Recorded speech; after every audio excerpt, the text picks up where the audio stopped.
Sci-Fi Universal vous présente votre programme. Aujourd'hui, dans Paranormal Files, info ou intox. Un train arrive et tue tous les passagers, y compris le chauffeur du bus. Là, qu'est-ce que ça brille? Je vois la lumière, elle est très brillante. Desserre le frein.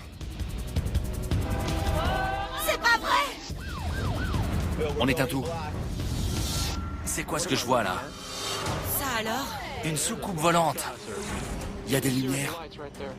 J'ai peur. Mais qu'est-ce qui se passe?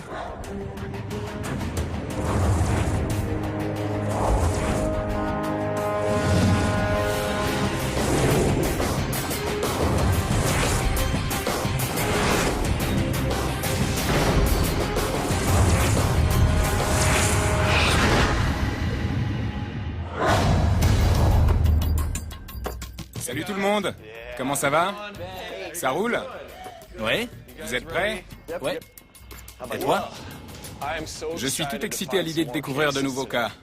On a du lourd de prévu. On commence avec Chilan. J'ai une vidéo géniale. Elle a été filmée récemment. Elle vient du sud de la Californie, de Rancho Cucamonga. Cette observatrice passionnée du ciel dit avoir vu un ovni de forme triangulaire au-dessus de sa maison. Regardez.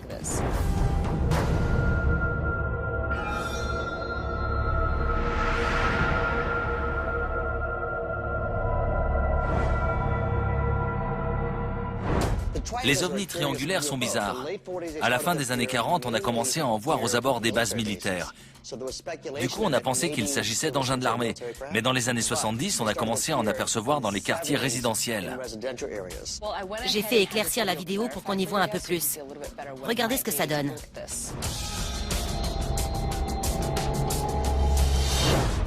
On dirait un avion. C'est clair. Je vois les ailes et le fuselage. Je pense pas que ce soit un ovni. Je vois un avion. Il ne fait aucun mouvement étrange. Il n'a aucune caractéristique spéciale qui pourrait me faire penser qu'il s'agit d'un ovni. Oui. Pour moi, c'est un engin militaire, pas extraterrestre. Mais j'aimerais savoir ce que c'est. Si on passait au cas suivant? J'ai trouvé cette vidéo sur le net. Je voudrais savoir ce que vous en pensez. Ces images auraient été filmées par une webcam censée se déclencher lorsqu'elle détecte un mouvement.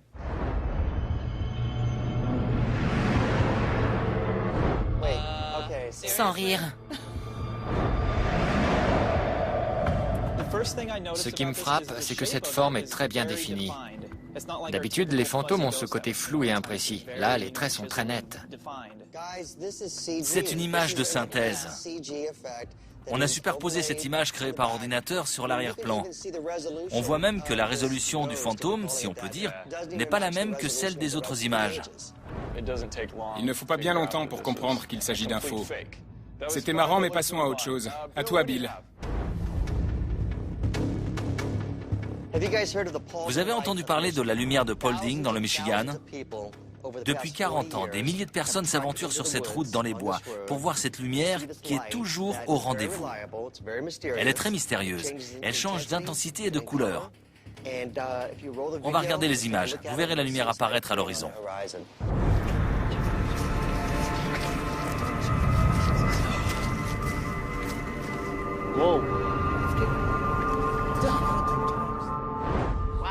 Ça brille.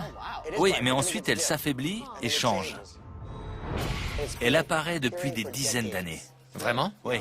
Tu veux dire quoi par « elle est toujours au rendez-vous » Elle apparaît tous les soirs. On dit qu'il s'agirait de la lumière fantôme d'un aiguilleur qui tentait de prévenir un train qu'un autre était arrêté sur les rails. Il éclairait le deuxième train en question. Il aurait été tué sur la voie et sa lumière fantôme continuerait de prévenir le deuxième train. La lumière apparaît juste au-dessus de l'horizon. Il y a donc tout un tas de théories que l'on peut tester pour essayer de résoudre le mystère de la lumière de Paulding. J'adore cette histoire parce qu'il y a des milliers de témoins et il y a tout un tas d'histoires, de légendes autour. Personne ne sait d'où vient cette lumière. C'est très mystérieux. J'aime beaucoup cette histoire. En plus, cette lumière apparaît tous les soirs. C'est très excitant tout ça. Apparemment, ce cas plaît à tout le monde. Comme elle apparaît tous les soirs, on va pouvoir mener plusieurs expériences. On devrait la mettre en tête de liste. Voyons un peu ce qu'on a d'autre. J'ai une super vidéo qui vient de Californie. Un homme a filmé un ovni dans le ciel qui ressemble étrangement à une méduse. Quand elle s'est retrouvée sur le net, elle est devenue super populaire. Je voudrais que vous voyiez ça.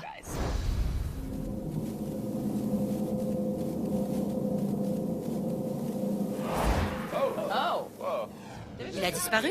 Vous avez vu? On dirait qu'il a été aspiré dans le ciel. C'est allé super vite. C'est une image de synthèse. Oui, c'est sûr. J'ai vu des ovnis similaires, comme sortis du même moule. Vous pouvez prendre ces reproductions exactes et les superposer sur l'arrière-plan d'autres villes. Vous êtes d'accord? Un tox. Une image de synthèse. Larry, à toi. J'ai trouvé un cas génial. Il s'agit d'une histoire de fantôme qui nous vient de San Antonio.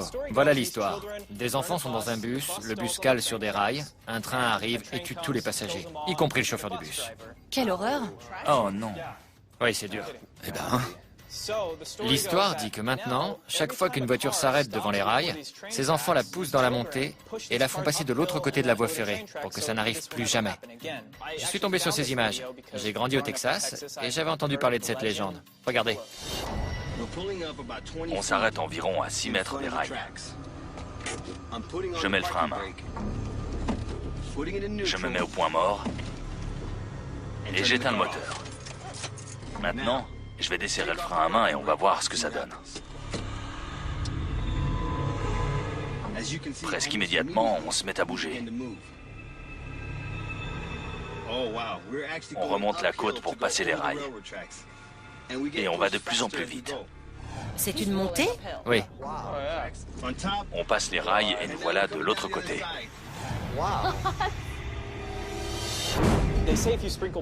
Apparemment, si on saupoudre l'arrière de la voiture de talc ou de poudre, on peut voir apparaître les empreintes des enfants qui vous ont poussé de l'autre côté. j'ai entendu cette histoire je ne sais combien de fois, mais j'ai jamais eu l'occasion de parler à quelqu'un qui l'a vraiment vécu. Savoir où ça se passe exactement, c'est génial. J'ai vraiment envie de me rendre sur place pour voir si nous aussi on peut défier la gravité et monter la côte. On doit mettre ce cas en haut de notre liste aussi. Voyons ce qu'on a d'autre aujourd'hui. Il s'agit d'un cercle de culture qui est apparu dans le Wiltshire, au Royaume-Uni. Celui-ci est tout récent. Il est très complexe et élaboré. Jetez un œil.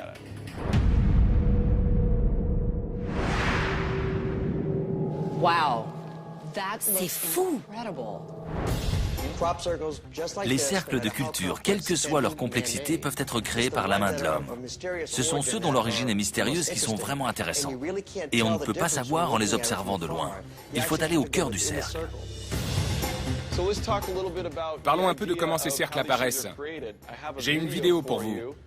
Elle nous vient d'une certaine Carrie McKenna qui s'est rendue dans un cercle de culture tout proche de celui dont je viens de vous montrer la photo. Et voilà ce qu'elle a vu sur sa vidéo. Elle a découvert cette boule de lumière scintillante dans le champ. On dirait une aigrette de pissenlit, vous savez? Ça flotte comme ça. Les cercles de culture sont un phénomène incroyable. Je ne sais pas si cette boule de lumière a un lien. Quand on enquêtera, il faudra peut-être s'interroger là-dessus aussi. Mais les cercles de culture sont un sujet d'étude en eux-mêmes et on devrait s'y pencher de plus près. Deux événements différents se sont produits au même endroit. Ça peut valoir le coup de passer du temps sur ce cas. On a vu beaucoup de bonnes vidéos aujourd'hui. Il y en a 2-3 qui sont sorties du lot. Vous voulez enquêter sur lesquelles? J'adore la lumière de Paulding. Moi aussi, j'aime cette affaire. 2 pour Paulding. J'aime aussi ce cas. 3. J'aime les cercles de culture, mais les rails hantés, ça me plaît aussi. Je suis d'accord. Défier la gravité, c'est fou. Est-ce que ça a réellement lieu? J'ai envie de savoir. On a trouvé nos 2 cas. Pour le Texas, Larry, c'est toi qui as trouvé cette histoire. Ça m'a l'air super. Je vais venir t'aider. Et je pense que Chilan pourrait aussi venir nous apporter quelques idées. Oh oui, j'en ai déjà. Je suis prête. On ira tous les 3 au Texas et vous 3, vous irez dans le Michigan. Au boulot. Super.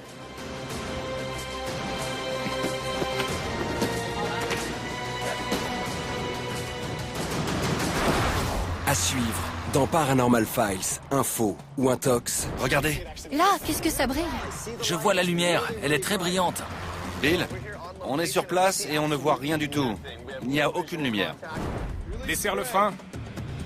Oh non!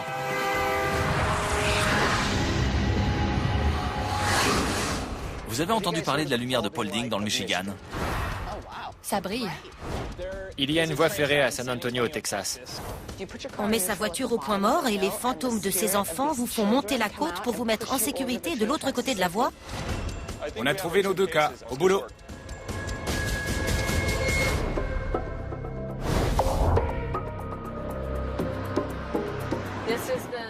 C'est ici que la célèbre lumière de Paulding apparaît. Le premier témoignage officiel remonte à 1966. Mais cette lumière apparaîtrait depuis le début du siècle.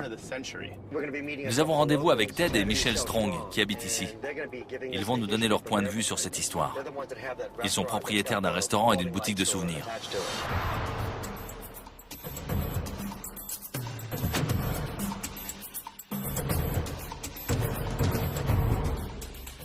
Bonjour. Bonjour, Jaël. Enchanté. Austin, enchanté. Michel. Qu'est-ce qui vous a poussé à ouvrir ce magasin? On l'a ouvert à cause de la lumière de Paulding. On a un petit magasin en haut de la route et on a voulu optimiser.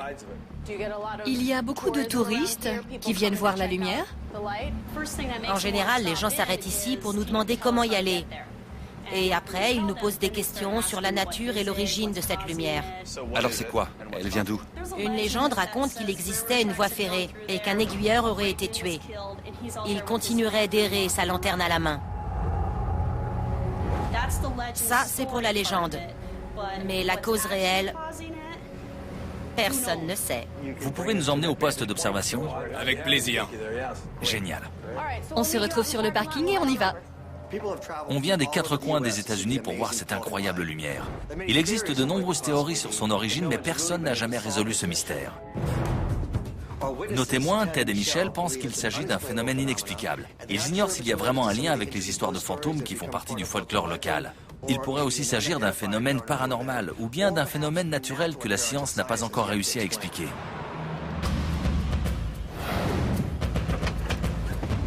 Ted? C'est par là. C'est l'endroit exact où a été filmée la vidéo. C'est ici que tout le monde vient le soir. Dans ce fossé ici. Une fois la nuit tombée, la lumière apparaît à l'horizon, au-dessus de ces arbres. Merci de nous avoir amenés. De rien. Merci beaucoup. Merci pour votre aide. De rien.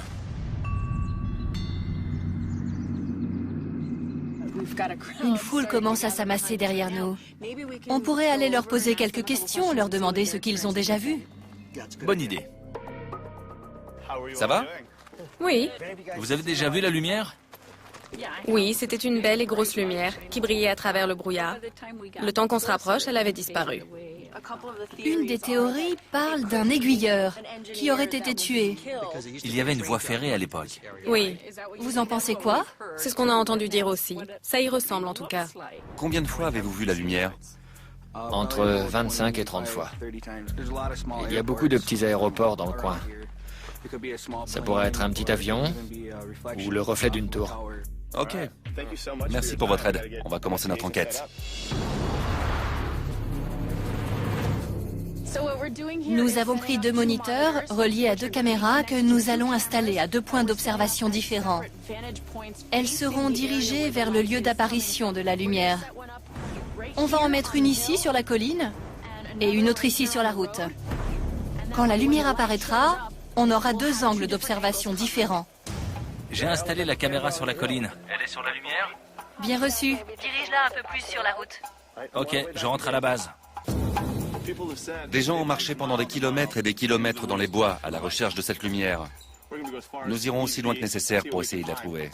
Grâce à ce véhicule, on peut aller où on veut et charger notre équipement à l'arrière. Pas besoin de l'avoir sur le dos. On a monté le camp ici, au poste d'observation. Les moniteurs enregistrent. On a des compteurs Geiger, des mesureurs de champs électromagnétiques, des détecteurs de gaz. On attend juste que la lumière apparaisse pour enquêter.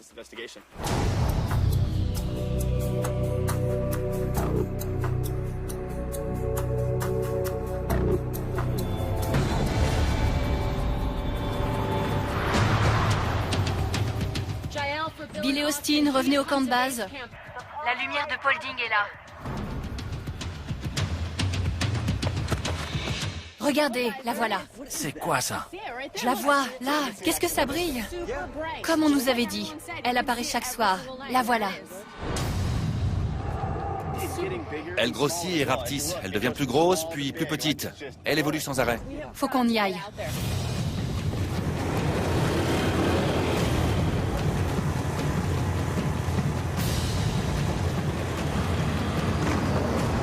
Bill, on se rapproche. Tu vois quelque chose? Oui.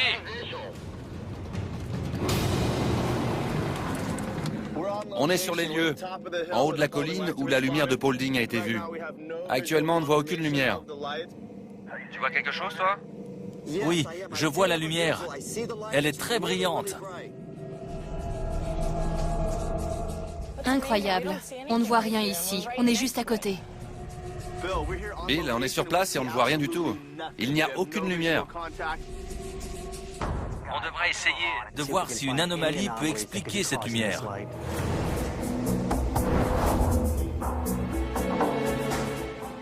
Vérifie le compteur Gégère et je vais passer la zone au détecteur. On va vérifier s'il y a des radiations dans le coin, car Bill peut voir la lumière alors que nous, on ne voit rien. Il n'y a pas de radioactivité. Le compteur Gégère ne détecte rien. C'est pour détecter les gaz combustibles? Oui. Si l'eau des marais environnants émet des gaz, on devrait pouvoir les détecter. J'espère qu'on va découvrir quelque chose.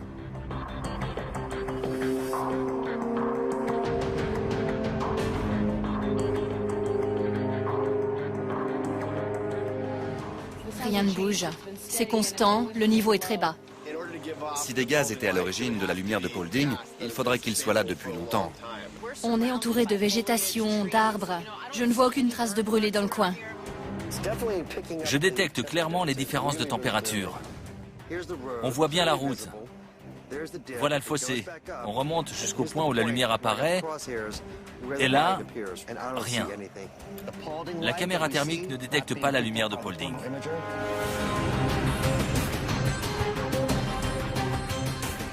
Hélas, on n'a rien détecté de significatif. Rien d'assez puissant pour créer un phénomène de cette ampleur.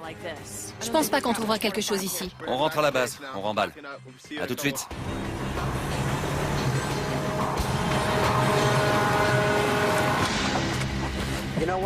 On ne peut tirer aucune conclusion de notre enquête. On doit repenser notre approche. On devrait créer notre propre lumière. Si on arrive à la reproduire, on en trouvera peut-être la cause. À suivre dans Paranormal Files, Info ou Intox. J'ai l'avion en vue. On descend. On n'est pas loin là.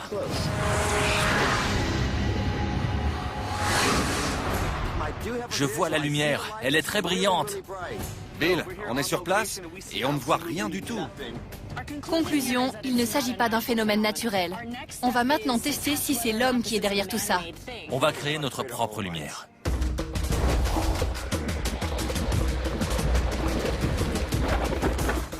On a tout. Bien. Certains pensent qu'il s'agit d'un avion. Je vais aller à l'aéroport histoire de voir si c'est possible. Je vous contacte par radio quand je serai dans les airs. Ok. Amuse-toi bien.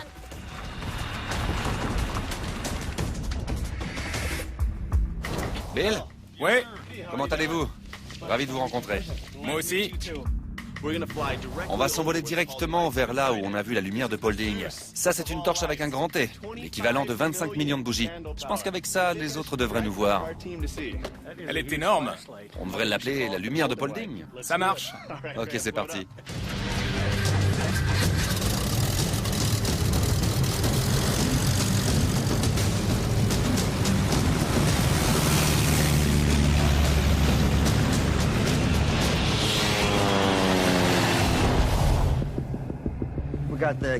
On a une caméra sur la colline et celle-ci enregistre à intervalles, donc je crois qu'on est prêt. S'ils ont besoin de s'aligner avec la route, on a le laser. L'équipe, vous me recevez? Vous me recevez? Bien reçu. On attend. Le laser est en position. Garde-le comme référence. Ces poteaux vont du nord vers le sud. Entre ça et le laser, il ne devrait avoir aucun problème pour s'aligner. On va voir ce que cette torche a dans le ventre. Ça brille. On vous voit et on voit la lumière. Bien reçu. On descend. J'ai l'avion en vue. On arrive. Faites gaffe que les caméras enregistrent. On n'est pas loin, là.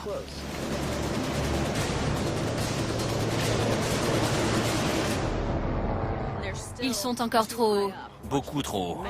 Ils sont en train de descendre, mais ils vont devoir s'arrêter à un moment. Sinon, ils risquent de se prendre la cime des arbres.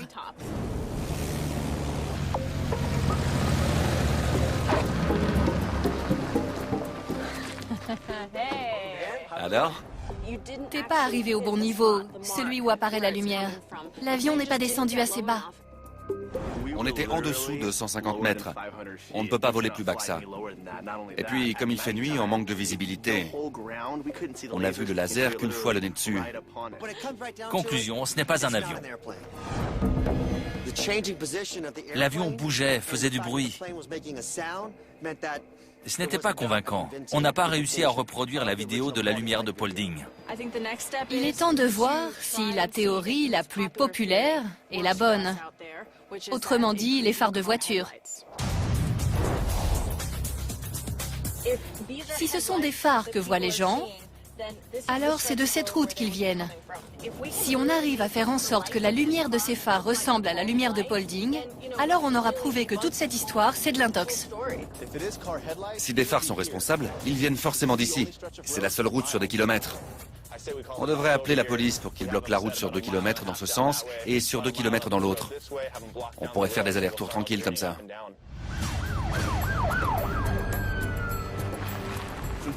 La police a fermé la route.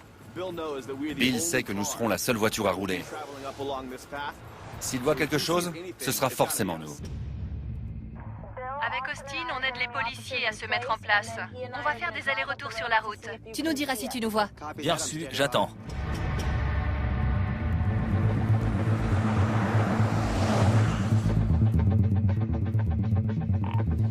Bill, la dernière voiture a été bloquée. T'enregistres? Affirmatif. Guette la moindre lumière. On y va dans 3, 2, 1...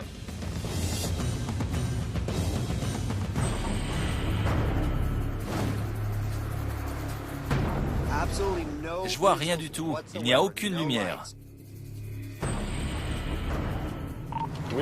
On va faire des appels de phare. Dis-nous si tu les vois. J'attends.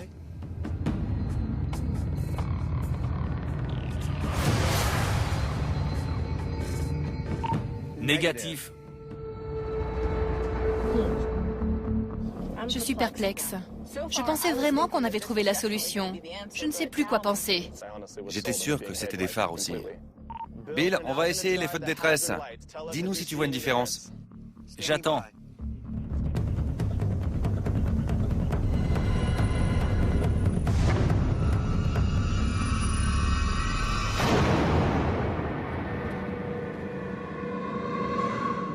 Négatif. Je vois pas vos feux de détresse, mais je vois la lumière blanche. Elle brille de plus en plus. C'est quoi ce que je vois là?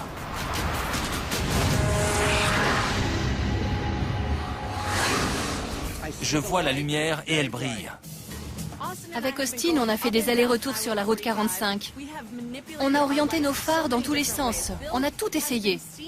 Bill voit une lumière qui viendrait d'ici. Je ne sais pas où vous êtes exactement, mais je vois la lumière. Et si ce n'est pas vous, je ne sais pas ce que c'est. Bill, on éteint tout dans 3, 2, 1. Il n'y a aucun changement. Ce qu'il voit n'a rien à voir avec Austin et moi. Ce ne sont pas nos lumières qu'il voit. On a fait tout ce qu'on a pu. On a tout essayé, absolument tout. On devrait rentrer. Il est temps de passer à autre chose.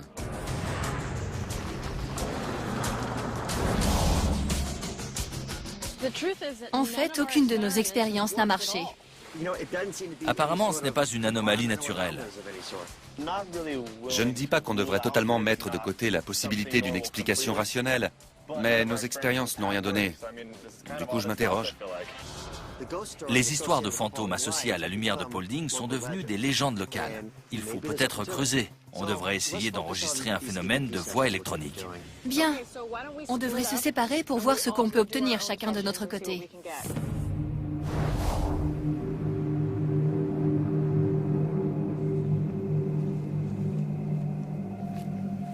Je vais poser quelques questions toutes simples à cette chose. Cette personne qui erre peut-être ici. J'entends mes questions et j'entends vos réponses. Si vous voulez me parler, Pourquoi émettez-vous cette lumière dans la nuit? Je suis le bienvenu ou vous souhaitez que je parte?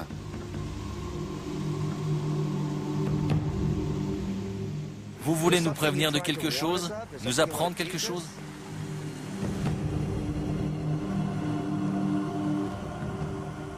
Pouvez-vous nous expliquer le mystère de la lumière de Paulding?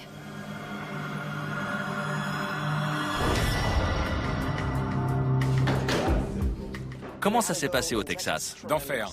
Et vous, dans le Michigan? On commence avec vous. Le Michigan, c'était super. On a vu la lumière de Paulding. Oui, et plusieurs fois même. Plusieurs fois? Oui. Dites-moi que vous avez filmé tout ça. Ouais. Oui, en fait, on a quelques images pour vous. Vous allez voir ce qu'on a enregistré et vous pourrez comparer avec la vidéo d'origine sur laquelle on a fondé cette étude. Et voilà. Vous l'avez vu à chaque fois à la même heure? On est arrivé au crépuscule. On était encore en train de mettre nos caméras en place quand la lumière a commencé à apparaître. Vraiment? Oui. Et cette lumière apparaît presque chaque jour. Par contre, pas toujours à la même heure. Parlez-nous de vos expériences. Vous avez fait quoi? Une des théories les plus populaires voudrait qu'il s'agisse d'un avion. Au niveau de l'intensité, c'était ça, mais le mouvement ne correspondait pas. Donc, ce n'est pas un avion. Vous êtes sûr à 100% que c'est pas un avion? Oui. Pour l'expérience suivante, on a décidé d'étudier la théorie très populaire qui voudrait que ce soit des phares sur la route 45. Austin et Jael y sont allés en voiture. Ils se sont mis en position, ont allumé leur lumière et... rien. Impossible de recréer la lumière de Paulding avec des phares ou avec une torche depuis un avion. Alors il s'agissait peut-être de quelque chose de naturel. On avait un détecteur de gaz avec nous. Austin et Jael ont détecté des gaz combustibles spontanés, intermittents, mais rien qui puisse provoquer une combustion qui durerait assez longtemps pour que des témoins puissent la voir. On oublie alors. Vous avez fait quoi ensuite? Qu'est-ce qui nous restait? Explorer la possibilité d'un phénomène paranormal. On a voulu enregistrer un phénomène de voix électronique. On a chacun séparément essayé de communiquer avec la personne, la chose, qui serait à l'origine de la lumière de Paulding. Mais hélas, on n'a rien obtenu. On n'a rien entendu de satisfaisant, qui laisse penser qu'un esprit rôde. Si la cause est naturelle, on ignore encore ce dont il s'agit. Après toutes ces expériences, vous en arrivez à quelle conclusion? Pour le moment, ce phénomène reste mystérieux. Impossible d'en connaître la cause. Oui, la lumière de Paulding reste inexpliquée. C'est un mystère. Au départ, je pensais que les phares de voiture apporteraient une explication, mais ça n'a pas marché. Le mystère reste entier. Je la vois, regardez. Ils sont encore trop hauts. On éteint tout. C'est quoi ce que je vois là? On a eu des résultats quelque peu différents au Texas. Vous vous souvenez que nous enquêtions sur des rails hantés? D'après la légende, lorsque vous vous garez en bas de la colline, des enfants fantômes vous font remonter la côte pour vous faire passer de l'autre côté de la voie, ce qui donne l'impression de défier la gravité. Et voilà ce qui s'est passé.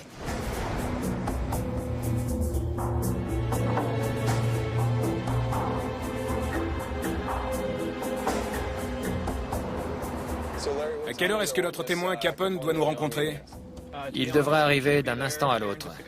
On devrait y être juste à temps.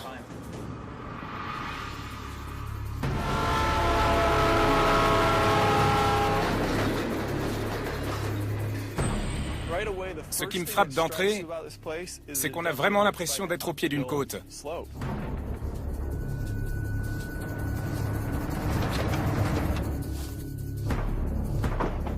Capone, ravi de vous rencontrer. Merci d'être venu. Si vous nous parliez un peu des origines de cette légende. En fait, à ce passage à niveau, un bus rempli d'écoliers a été percuté par un train. Depuis, à chaque fois que quelqu'un est garé de l'autre côté des rails, ils viennent pousser la voiture pour lui faire traverser la voie. Cette légende urbaine de San Antonio est très populaire. En venant ici, vous vous attendiez vraiment à ce que votre voiture monte la côte toute seule? La première fois qu'on est venu avec des amis, on a essayé le talc. Et la voiture a été poussée. On n'en revenait pas. On ne s'y attendait pas du tout. Dès qu'on desserre le frein à main, on avance direct. On remonte la colline et on va passer de l'autre côté des rails. On va de plus en plus vite. On a la sensation que quelqu'un essaie de nous faire avancer rapidement. Je ne sais pas si vous avez vu les trains passer, mais ils vont à toute allure. D'ici, vous ne pouvez pas voir un train venir de là. Vous avez pu filmer quelque chose? Les seules preuves qu'on a récoltées, ce sont les empreintes de doigts. Partout, il y a des empreintes de petits doigts, toutes petites. Moi, ça me suffit comme preuve. J'ai jamais rien vu de tel. On aimerait faire quelques expériences. On voudrait rester aussi proche que possible de la vidéo de départ. Ce serait génial si on pouvait se servir de votre voiture. Sans problème. Merci, on va s'y mettre alors. Allons-y. Capone pense que sa voiture a été poussée par les esprits des enfants pour lui faire remonter la côte. Les empreintes de doigts à l'arrière du véhicule en seraient la preuve. Comme vous le voyez, il y a déjà des empreintes sur la voiture. J'ai vu Larry la toucher. On va la nettoyer à fond. Il faut couvrir le moindre centimètre carré où quelqu'un pourrait venir poser les mains pour pousser. Je crois que c'est propre là. On va pouvoir y aller. On tente le coup. Je vais me mettre au volant. J'attends de voir si je vais être poussé de l'autre côté des rails. Je prends la place du mort et je filme. Et je filme depuis le bas-côté. On va refaire ce que Capone a fait lorsqu'il a tourné la vidéo pour tenter d'obtenir les mêmes résultats. Je mets le frein à main, je me mets au point mort et j'éteins le moteur. Larry, dis-moi ce que tu fais. Déjà, je commence par enlever la première. Je me mets au point mort.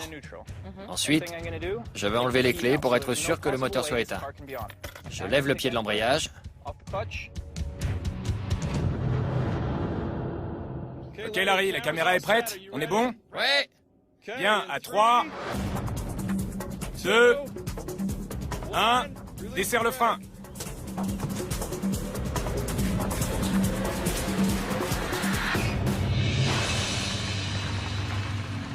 C'est pas vrai, on bouge? On roule. Bon sang.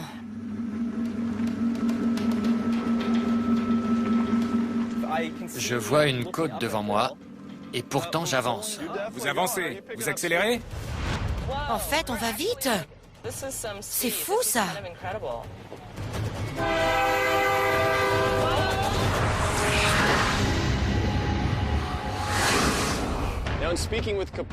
Capone nous a dit qu'il pensait que c'était des esprits d'enfants qui lui avaient fait remonter la côte. Desserre le frein. On roule. C'est pas vrai! Oh bon sang. Impossible de le voir arriver. Ben!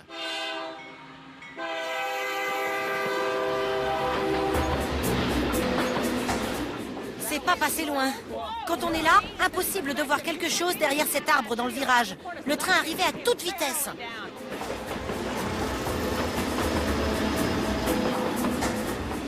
Vous avez failli entrer dans la légende.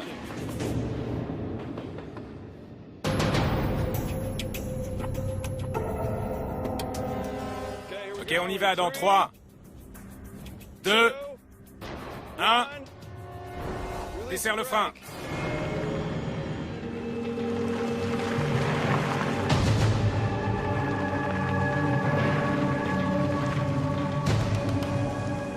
On va vite.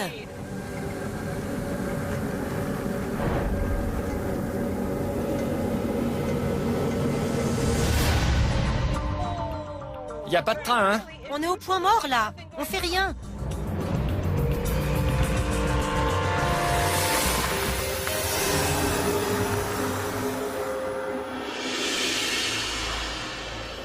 Vous êtes parti très lentement et puis vous avez pris de la vitesse avant de passer de l'autre côté. On se dit qu'on va rouler et on commence à avancer vers le haut de la colline. On s'attend à s'arrêter ou à ralentir, mais j'ai eu l'impression qu'on allait de plus en plus vite. Ça a fait quoi au début? Il y a eu un sursaut? Genre on part d'un coup? Ça a été très progressif. Mais la vitesse était constante. Une fois qu'on est parti, la vitesse reste la même tout le temps. En tout cas, ça a marché. Vous avez remonté la côte. Ramenez la voiture là-bas et on va voir si on trouve des empreintes. On vient de passer les rails à bord de la voiture de Capone. Là, elle est en haut de la colline. On était dedans et elle s'est mise à rouler alors qu'on était au point mort. On va chercher à une hauteur où pourrait se trouver un enfant en train de pousser.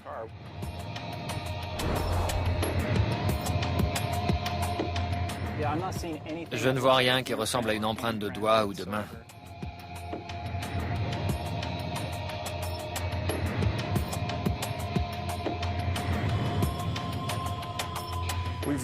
On a tout passé au peigne fin et il n'y a aucune empreinte. J'ai mis de la poudre sur tout le coffre de Capone et pas d'empreinte.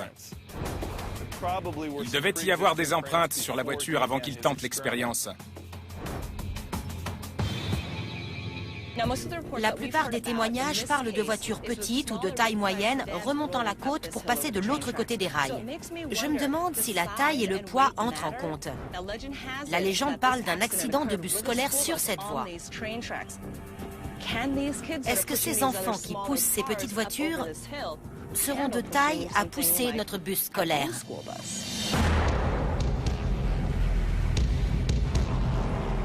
Il est temps de tester si la taille compte ou pas.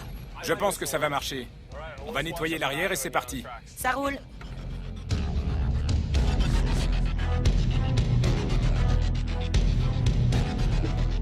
Le bus m'a l'air propre. Essayons de le faire passer de l'autre côté des rails. Ouais. Chilan, t'es prête? Oui, on est bon ici. Et toi? Nickel. 3, 2, 1.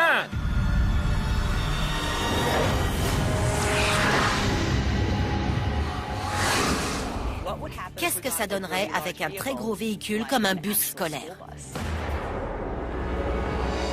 2, 1.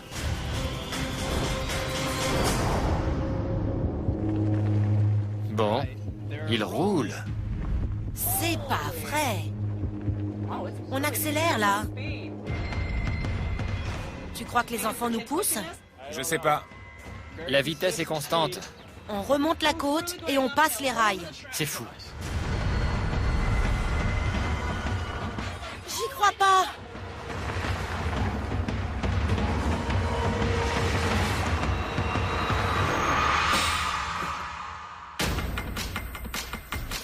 Alors? C'était dingue. T'as vu comme on a accéléré? Quand t'étais dans la voiture, t'as dit que la vitesse était constante. Moi, j'ai eu l'impression qu'on accélérait. En tout cas, peu importe la taille du véhicule, on remonte la côte quoi qu'il arrive. On défie la gravité. Voilà ce que cette expérience prouve. Ok. On va faire la même chose qu'avec la voiture. S'il y avait des traces de gras, on devrait commencer à les voir.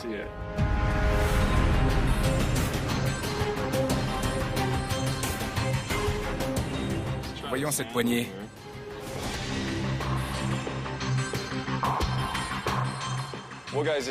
Bon, ça a pris du temps. On n'a aucune empreinte de doigt ou de main. Rien. Non. On n'a donc trouvé aucune empreinte sur le bus non plus. Ça fait 2 véhicules qui n'ont rien donné. On peut donc laisser tomber l'explication paranormale. On va devoir étudier d'autres anomalies possibles, pouvant expliquer que les véhicules remontent la côte, donnant ainsi l'impression de défier la gravité.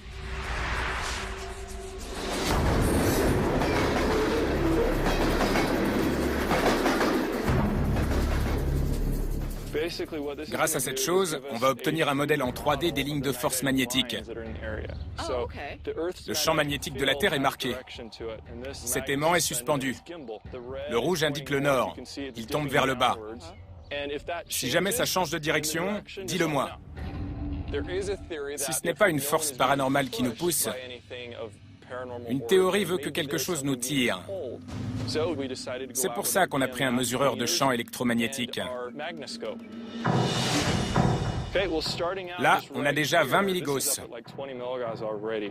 C'est un niveau assez élevé, mais pas surprenant, parce que si on regarde juste au-dessus de nous, on voit qu'il y a des lignes à haute tension. On devrait faire un quadrillage rapide de la zone. D'accord. Autour des rails. Ça baisse un peu. L'aimant tire vers notre point de départ. C'est tombé à 10 et plus on s'éloigne des lignes, plus ça baisse. La direction ne change pas. Mais l'aimant pointe vers les lignes électriques. C'est tout à fait ce à quoi je m'attendais. On a des lignes à haute tension au-dessus de nous. Du coup, on a un taux très élevé mais constant. Quand on s'éloigne, ça baisse. Il n'y a rien d'anormal dans ce champ magnétique. S'il n'y a rien de surnaturel dans tout ça et que le champ magnétique n'a rien d'anormal, il va falloir se pencher sur les explications topographiques.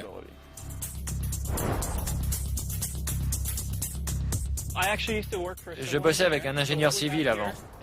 On a ici un théodolite. On va partir du centre de la voie ferrée pour rejoindre le milieu de la route jusqu'au point de départ de la voiture. On va prendre des mesures tous les 8 mètres. Ok, c'est parti. Bien.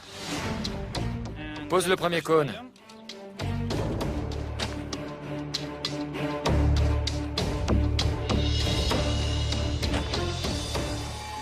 Ça fait 45 mètres, c'est ça? Oui. Chilan, voilà ce que je voudrais que tu fasses. Emmène cette mire de nivellement jusqu'à chaque cône au milieu de la route. Tourne la graduation vers moi et je vais relever les mesures. T'es prête? Oui, je suis au premier cône. Bien. 1m85, 1m69, 1m60, 1m56, 1m38, 1m23. Dernier. Pour le dernier, on a 1m04. Laissez-moi un instant pour faire les calculs.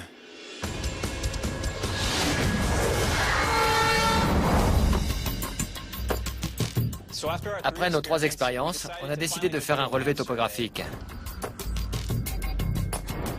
Et nous avons découvert quelque chose de très intéressant. En fait, on n'était pas en bas d'une côte, mais devant une descente de 1%. Sérieux? De notre point de départ, la route penche, penche, penche et tout au bout, ça remonte. Mais le terrain autour donne vraiment l'impression que ça monte. C'est une illusion d'optique? La vitesse acquise est suffisante pour passer la bosse de la voie ferrée. C'est fou comme nos yeux peuvent se jouer de nous. L'accident du bus scolaire percuté par un train a bien eu lieu en 1938, mais à Salt Lake City, à plus de 1500 km de là. On en a beaucoup parlé à San Antonio. Du coup, cette histoire est entrée dans la mémoire collective locale. C'est un exemple parfait de comment une illusion d'optique naturelle peut venir se confondre avec la légende d'un événement paranormal qui n'a même pas eu lieu au bon endroit. Je suis impressionnée. Vous avez fait du très bon travail sur ce cas. Vous avez résolu le mystère. J'entends parler de ce mythe depuis tout petit. Je suis vraiment content que vous ayez trouvé la réponse. L'énigme des rails hantés du Texas a été résolue.